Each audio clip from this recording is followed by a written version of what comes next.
I've been asking Trump supporters honest questions, promising to answer their questions honestly and kind. And here's the first question someone asked.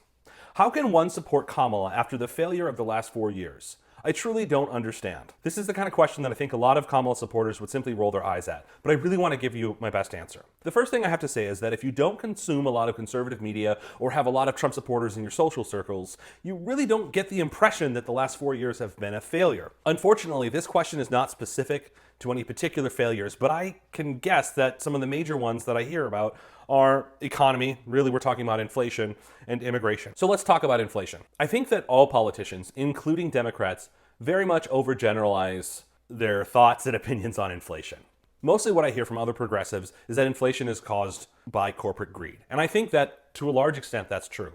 I do think that the manipulation of interest rates and vast amounts of government handouts have had an effect as well. But they've also had positive effects. Our economy has fared comparatively well to many other countries post-pandemic. Most of us also received direct payments and thousands of dollars of economic stimulus. As someone who is self-employed and had their business decimated by the pandemic, I received even more in unemployment benefits. A lot of those benefits during the Trump administration. I would not attribute all of these payments to President Trump or President Biden, as Congress are really the ones that passed them. So I do think a lot of the things that cause inflation, which is bad, also helped avoid much worse problems and economic downfall. And while prices at the grocery store have gone up, so have my wages, my wife's income, and the interest that we're making off of our savings.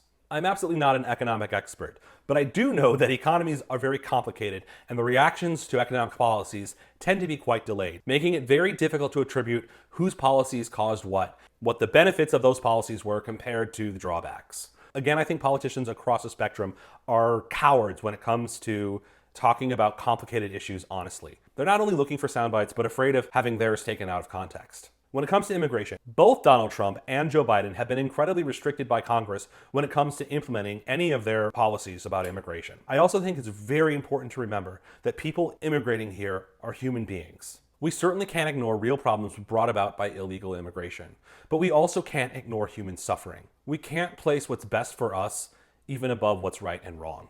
Truly confronting our issues with immigration, as well as the reasons why other people are fleeing their own countries, requires an incredible amount of empathy. The rhetoric of Donald Trump and J.D. Vance strikes me as lacking empathy across nearly all issues.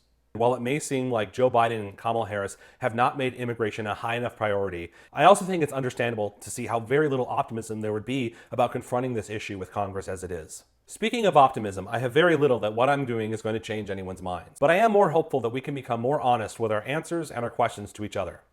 Please check out my channel for other honest questions to and from Trump supporters.